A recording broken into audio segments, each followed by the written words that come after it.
जब कुछ नहीं था तब वो था। उसने चाहा कि मैं पहचाना चाहूं, तो उसने सारे हुस्न को समेट कर एक नूर को तख्लीक किया, उसे अपना महबूब बना दिया। और उस नूर मुकद्दस को जमाना मोहम्मद के नाम से जानता है।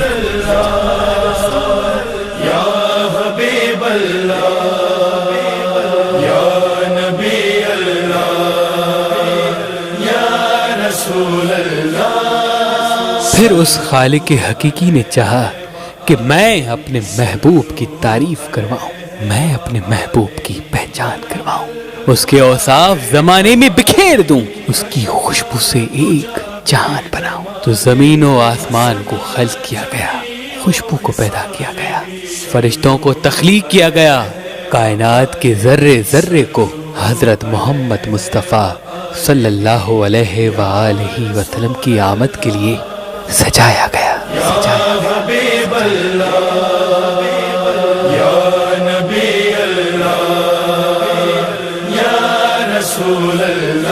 और फिर जो जमीन अल्लाह की बेहतरीन जमीनों में से थी, उस जमीन को चुना गया और उस जमीन से मिट्टी को उठाया गया, उससे एक मखलूक को पैदा किया गया और उसके सल्ब में उस नूर मुकद्दस को पोशीदा रखा गया और उसकी नस्ल को रवां किया गया। तो बस ये नूर मुकद्दस आदम से शीस, शीस से किनान, किनान से इदरीस, इदरीस से नूह, नूह से इब्राहिम तक पहुंचा।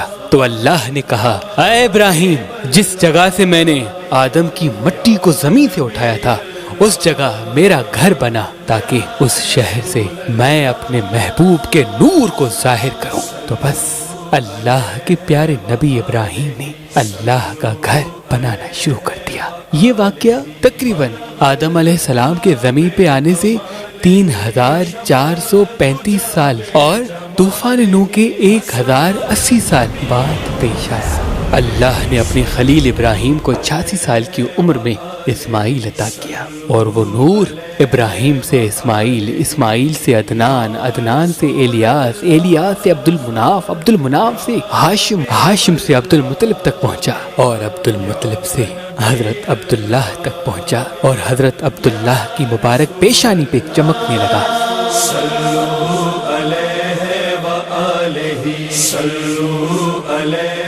हजरत अब्दुल्लाह अरब में जहाँ जहाँ अपने मुबारक कदम लेके चलते थे तो लोग हजरत अब्दुल्लाह के मुबारक चेहरे की बार बार जियारत करते थे। उस वक्त के बाइल्म अशखास हजरत अब्दुल मुत्तलिब से कहते थे, इसकी पेशानी का नूर ये वाज़ेह करता है कि ये कोई आम इंसान नहीं। बस हजरत अब्दुल मुत्तलिब ने उस वक्त शरीफ से शरीफ औरत का इंतखाब करना शुरू कर दिया और बीबी आमना सलामुल्लाह अलैहा को हजरत अब्दुल्लाह के लिए चुन लिया। उस वक्त अबराहा जो शाह हबशा नजाशी की तरफ से यमन का बादशाह था, उसने जब ये देखा कि अहले अरब मक्के में खाना काबा की तरफ जाते हैं और बड़े अकीदत और एहतराम से इबादत किया करते हैं, तो उसने यमन के शहर सनआ में एक गिरजाघर बनाया और ये चाहा कि पूरा अरब भी इस गिरजाघर में आके इबादत करे। लेकिन ऐसा हो न सका। तो उसने चाहा कि अगर खाना काबा जो मक्के में है अगर वो नीस्त तो नाबूद हो जाए तो ये मेरा गिरजाघर पूरे अरब के लिए इबादत का मरकज बनेगा। तो बस अपनी फौज को लेके अल्लाह के घर की तरफ बढ़ा और अल्लाह के घर को मिटाने का फैसला कर लिया। और यहाँ मक्के में हजरत अब्दुल मुत्तलिब के पास हजरत अब्दुल्लाह की रहलत की खबर पहुँचती है। हजरत अब्दुल मुत्तलिब ज़ारो कतार अपनी बेटी के गम में रो रहे हैं कि इतने में कोई आके कहता है, या सैयद मक्का, गजब हो गया, यमन का बादशाह हजारों लाखों का लश्कर लेके अल्लाह के घर को मिटाने के लिए आ रहा है। बस मक्के में कोहराम बर्पा हो गया। तो हमारे प्यारे नबी हजरत मोहम्मद मुस्तफ़ा सल्लल्लाहु अलैहि वसल्लम के दादा सबको संभालते हैं और अल्लाह के घर में जाके कहते हैं, ऐ अल्लाह, ये तेरा घर है। वो जालिम बादशाह जिसने अचानक से मक्के पे हमले करने का फैसला कर दिया, तेरे घर को तबाह करना चाहता है। ऐ अल्लाह, तू अपने घर की हिफाजत फरमा।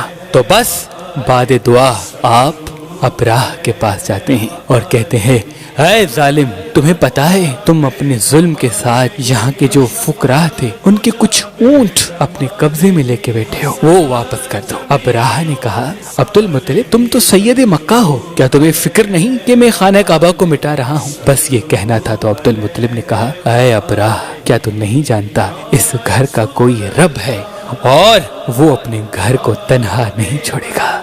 یہ حوصلہ اور ایمان دیکھ کے ابراہ گھبرانے لگا۔ لوگوں نے کہا ابراہ چھوڑو اسے، جو مقصد لے کے تم آئے ہو اسے پورا کرو۔ بس اپنی فوج کو حکم دیتا ہے کہ جاؤ اور اللہ کے گھر کو مٹا دو۔ سینکڑوں ہاتھی فوج اللہ کے گھر کی طرف جیسے ہی بڑھتے ہیں تو اللہ بارے کلزوم کی طرف سے ابابیل کو کہتا ہے کہ اپنی چونچ اور پنجوں میں کنکریاں لے کے اس لشکر کو فرا کر دو۔ تو بس لاکھوں کی تعداد میں پرندے اڑتے ہوئے آتے ہیں اور تمام کے تمام ہاتھی اور لشکر کو نیست و نابود کر دیتے ہیں۔ پورا مکہ کعبے کا یہ معجزہ دیکھ کے کعبے کے آگے جھک جاتا ہے اور حضرت عبد المطلب اللہ کے لیے سجدہ شکر بجا لاتے ہیں۔ اس واقعے کو تاریخ نے واقعہ فیل کے نام سے تحریر کر دیا۔ بس پوری دنیا میں اللہ کے گھر کے معجزے کا تذکرہ چل ہی رہا تھا کہ اتنی دیر میں اللہ نے اپنے محبوب کو ظاہر کر دیا۔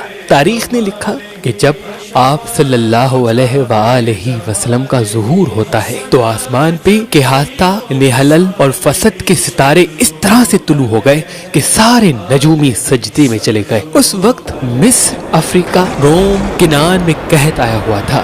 اللہ کے کرم سے وہاں رحمت برسنے لگی۔ وادی شام جو ہزاروں سال سے خشک تھی وہاں سے پانی جاری ہو گیا۔ اس وقت جہاں جہاں آگ کی پوجا کی جا رہی تھی وہاں تمام آگ ٹھنڈی ہو گئی اور فارس کی وہ آگ جو ہزاروں سالوں سے جل رہی تھی وہ بجھ گئی۔ دنیا میں جتنے بھی پھولوں کے پودے تھے وہ اچانک سے مہکنے لگے۔ مصر کا سب سے بڑا بت زمین پہ گر گیا۔ کہاف کے سب سے لمبے بت سے خون نکلنے لگا۔ خانہ کعبہ میں جتنے بھی بت تھے وہ زمین پہ گرنے لگے۔ یہ مناظر جب اس وقت کے علماء نے دیکھا تو وہ دنگ رہ گئے اور دل ہی دل میں کہنے لگے کہ شاید وہ پل آ گیا جس کا پچھلی کتابوں میں وعدہ ہو چکا ہے۔ اور حضرت عبد المطلب نے جب یہ منظر دیکھا تو فوراً گھر کی طرف بڑھتے ہیں تو کیا دیکھیں کہ گھر پورا نور سے روشن ہے اور ایک نومولود بچہ اپنے سر کو سجدے میں رکھ کے یہ کہہ رہا ہے لا الہ الا اللہ انا محمد رسول اللہ۔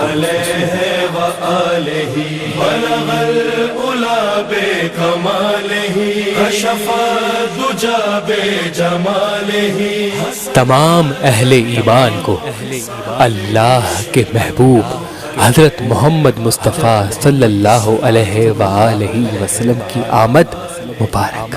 یا رسول اللہ، یا حبیب اللہ، یا نبی اللہ، یا رسول اللہ۔